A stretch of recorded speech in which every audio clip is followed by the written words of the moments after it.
Hello दोस्तों, स्वागत है आपका करंट अफेयर की एक और नई वीडियो में। 3 दिसंबर 2022 के जितने भी करंट अफेयर्स के क्वेश्चन हैं उन सभी को आज हम कवर करने वाले हैं। सो मेक श्योर वीडियो को पूरा जरूर से देखिएगा और आने वाले आपके जितने भी कॉम्पिटिटिव एग्जाम्स हैं उन सभी में आपकी हेल्प करने वाले हैं। सो वीडियो को करते हैं स्टार्ट। वीडियो को स्टार्ट करते हुए सबसे पहला आज का हमारा प्रश्न है कि निम्नलिखित में से किस देश में अंतर्राष्ट्रीय हवाई अड्डे से पहली बार डीजी यात्रा सुविधा प्रारंभ की गई है। ऑप्शन आपके सामने, पहला दिल्ली से, दूसरा है बंगलुरु, तीसरा है वाराणसी से और चौथा है असम से। दोस्तों जो डीजी यात्रा सेवा है ये एक नागरिक उड्डयन मंत्री द्वारा शुरू की गई है जिनका नाम है ज्योतिरादित्य सिंधिया। नागरिक उड्डयन मंत्री हैं जिनका नाम है ज्योतिरादित्य सिंधिया। याद रखना आपको, इनके द्वारा ये स्टार्ट की गई है और इंदिरा गांधी एयरपोर्ट पर स्टार्ट की गई है। याद रखना आपको। और इसमें जो इंदिरा गांधी जो एयरपोर्ट है वहां पर जो फेक रिकॉग्नाइजेशन है, यानी कि चेहरे की पहचान से ही आप अपना जो बोर्डिंग पास है वो ले सकते हैं। चेहरे की पहचान दिखाकर आप अपना बोर्डिंग पास ले सकते हैं। याद रखना आपको। और ये जो है वो 3 शहरों में स्टार्ट की गई है, जिसमें सबसे पहला है दिल्ली में स्टार्ट की गई है, दूसरा है बंगलुरु और तीसरा है आपका वाराणसी। 3 शहरों में स्टार्ट की गई है और जल्दी ही ये कई शहरों में स्टार्ट की जाएगी। याद रखना आपको। और ये घरेलू फ्लाइट के नाम से भी फेमस है, याद रखना है। और इसका जो राइट आंसर हुआ वो हुआ दिल्ली, बंगलुरु और वाराणसी। असम नहीं है, याद रखना है आपको। और उसी के साथ यहाँ पर अब हम चलते हैं हमारे अगले क्वेश्चन पर। अगला क्वेश्चन हमारा कहता है कि निम्नलिखित में से किस संगठन की अध्यक्षता भारत द्वारा अगले 1 वर्ष के लिए की जाएगी। ऑप्शन आपके सामने, पहला नाटो, दूसरा है यूरोपियन यूनियन, तीसरा है विश्व बैंक और चौथा है वासेनार व्यवस्था। दोस्तों जो 1 वर्ष के लिए जो अध्यक्षता की जाएगी वो भारत के द्वारा वासेनार जो संगठन है, वासेनार व्यवस्था संगठन, उसकी अध्यक्षता की जाएगी जो कि नीदरलैंड में स्थित है। जो वासेनार संगठन है, वासेनार, वो नीदरलैंड में स्थित है। इसकी जो स्थापना है वो 1996 में हुई थी। याद रखना आपको, 1996 में इसकी स्थापना हुई। हेडक्वार्टर जो है वो इसका वियना ऑस्ट्रिया में स्थित है। वियना ऑस्ट्रिया में इसका हेडक्वार्टर स्थित है। और दोस्तों 2017 में भारत जो है वो इसका मेंबर बन गया था। 2017 में भारत इसका मेंबर बना था और वो भी 42वां मेंबर बना था भारत इसका। याद रखना आपको। और 2022 में हाल ही में 1 वर्ष के लिए 2022 में भारत इसकी अध्यक्षता करेगा। याद रखना है आपको। इसका राइट आंसर हुआ ऑप्शन नंबर डी, वासेनार व्यवस्था। याद रखना आपको। उसी के साथ हम चलते हैं हमारे अगले क्वेश्चन पर। अगला क्वेश्चन हमारा कहता है कि निम्नलिखित में से कौन सी महिला न्यायमूर्ति से सर्वोच्च न्यायालय द्वारा तीसरी बार महिला पीठ का गठन किया गया है। ऑप्शन आपके सामने, पहला हिमा कोहली, दूसरा है बेला त्रिवेदी और तीसरा है DY चंद्रचूड़ और चौथा है A और B बोथ। दोस्तों जो भारत के हाल ही में नए सुप्रीम कोर्ट के जो न्यायालय बने हैं, जो न्यायाधीश बने हैं, उनका नाम है जस्टिस DY चंद्रचूड़। याद रखना आपको। इनके द्वारा 2 महिलाएं हैं जिनको नियुक्त किया गया है। 2 महिलाएं हैं जिनको महिला पीठ के गठन के लिए नियुक्त किया गया है। याद रखना आपको। और इसमें 2022 में 2 महिला को किया गया है। पहली बार जो नियुक्त किया गया था वो 2013 में किया गया था और दूसरी बार जो ये नियुक्त की गई थी महिलाएं, वो सेकंड बार जो की गई थी वो 2018 में की गई थी और तीसरी बार 2022 में की गई हैं, जिसमें 2 महिलाएं शामिल हैं, जिसमें से पहली है हिमा कोहली और दूसरी है महिलाएं हैं वो है बेला त्रिवेदी।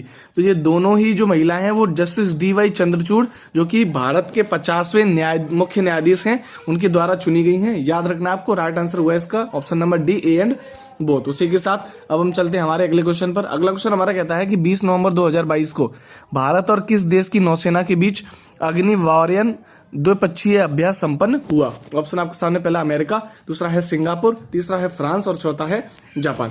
दोस्तों जो हाल ही में भारत जो अग्नि वॉरियर युद्ध अभ्यास है वो भारत है और सिंगापुर के बीच में हुआ है। याद रखना आपको। भारत और सिंगापुर के बीच में हाल ही में अग्नि वॉरियर युद्ध अभ्यास है वो संपन्न हुआ है और 20 नवंबर को ये संपन्न हुआ था। ये आपको याद रखना है। 20 नवंबर को संपन्न हुआ था। नौसेना का युद्ध अभ्यास है, ये भी आपको याद रखना है। आयोजन जो है वो इसका देववाली महाराष्ट्र में हुआ था। आयोजन जो है वो इसका देववाली महाराष्ट्र में हुआ था। याद रखना है। और इसका बेसिकली जो उद्देश्य है वो ये है कि जो नई पीढ़ी के जो उपकरण बनते हैं, नई पीढ़ी के जो उपकरण हैं, गैजेट्स हैं, इसमें पेश किए गए हैं। ये आपको याद रखना है। नए पीढ़ी के जो गैजेट्स उपकरण हैं वो इसमें पेश किए गए हैं, ये इनका उद्देश्य है। याद रखना है आपको। और उसी के साथ राइट आंसर हुआ इसका सिंगापुर। अब हम चलते हैं हमारे अगले क्वेश्चन पर। अगला क्वेश्चन हमारा कहता है कि 30 नवंबर 2022 को अमेरिका के राष्ट्रीय नागरिक अधिकार संग्रहालय द्वारा किसे द एमिसरी ऑफ पीस पुरस्कार से सम्मानित किया गया है? ऑप्शन आपके सामने, पहला आशा पारेख, दूसरा है गीतांजलि श्री, तीसरा है श्री श्री रविशंकर और चौथा है चिरंजीवी। दोस्तों जो हाल ही में the emissary of peace award है, इसका संबंध है शांति फैलाना, इसका उद्देश्य है शांति फैलाना। और ये जो अवार्ड है वो यूएसए यानी कि अमेरिका का अवार्ड है। याद रखना आपको, दिया किसे गया है? तो दिया गया है श्री श्री रविशंकर को ये अवार्ड दिया गया है शांति फैलाने के लिए। और हाल ही में यूएसए में, जो यूएसए है अमेरिका, उसमें इन्होंने श्री श्री रविशंकर ने एक संगठन की स्थापना की थी जिसका नाम है art of living session. Art of जो लिविंग सेशन उसकी स्थापना की थी और जिसकी स्थापना इन्होंने 1981 में इसकी स्थापना की थी, याद रखना आपको। और इसलिए द एमिसरी ऑफ पीस जो अवार्ड है वो श्री श्री रविशंकर को दिया गया है, याद रखना आपको। इसके साथ यहाँ पर कुछ और ऑप्शन, इसमें से पहला है आशा पारेख। दोस्तों जो आशा पारेख है उन्हें हाल ही में जो दादा साहेब फाल्के पुरस्कार है उससे सम्मानित किया गया है, याद रखना आपको 52वां। और जो गीतांजलि श्री हैं उनको टॉम्ब ऑफ सैंड से इन्होंने बुक लिखी थी, टॉम्ब ऑफ सैंड, और इनको इंटरनेशनल बुकर पुरस्कार से इनको सम्मानित किया गया है। और जो चिरंजीवी हैं वो एक तमिल के एक्टर हैं, याद रखना आपको, तमिल एक्टर हैं और तमिलनाडु से रहने वाले हैं। इनको पर्सन ऑफ द ईयर के लिए चुना गया है, film person of the year के लिए चुना गया है, याद रखना आपको। इसका राइट आंसर हुआ श्री श्री रविशंकर। अब हम चलते हैं हमारे अगले क्वेश्चन पर। अगला क्वेश्चन हमारा कहता है कि हाल ही में भारतीय नौसैनिक पोत शिवालिक और कमोर्टा किस देश के मैत्री दौरे के लिए रवाना हुए हैं? ऑप्शन आपके सामने, पहला ऑस्ट्रेलिया, दूसरा है कनाडा, तीसरा है रूस और चौथा है वियतनाम। दोस्तों हाल ही में जो मैत्री दौर हुआ है जहां पर भारतीय नौसैनिक के 2 पोत हैं, जिनमें से एक का नाम है शिवालिक और दूसरे का नाम है कमोर्टा। ये 2 जो पोत हैं वो रवाना हुए हैं वियतनाम के लिए, वियतनाम के लिए रवाना हुए हैं भारत से वियतनाम के दौरे पर। और वियतनाम का एक शहर है जिसका नाम है हो ची मिन, वहां पर ये रवाना हुए हैं, याद रखना आपको। 2 शिप हैं।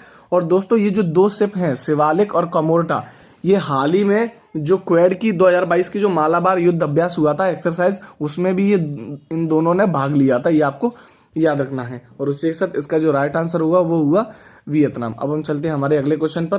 दोस्तों अगला क्वेश्चन हमारा कहता है कि हाल ही में यूरोपीय शोधकर्ताओं द्वारा रूस की एक झील में कितने वर्ष पुराने ज़ोंबी वायरस की खोज की गई है?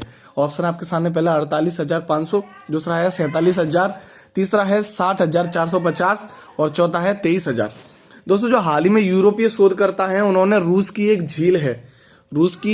झील है जहां पर उन्होंने 48,500 वर्ष पुराने एक ज़ोंबी वायरस की खोज की है, जो कि रूस में स्थित है। और रूस की एक जमी हुई झील है, उस जमी हुई झील के नीचे ही ये ज़ोंबी जो वायरस है वो मिला है, याद रखना आपको। और अक्सर जो जमी हुई झीलें होती हैं उनके नीचे तापमान बढ़ जाता है और तापमान बढ़ने के कारण ही जो ज़ोंबी वायरस है उसकी वहां पर उत्पत्ति हुई है, याद रखना आपको। और जो कितना वर्ष पुराना है, तो याद रखना 48,500 वर्ष पुराने जो ज़ोंबी वायरस है उसकी खोज की गई है रूस के द्वारा, याद रखना आपको। उसी के साथ अब हम चलते हैं हमारे अगले क्वेश्चन पर।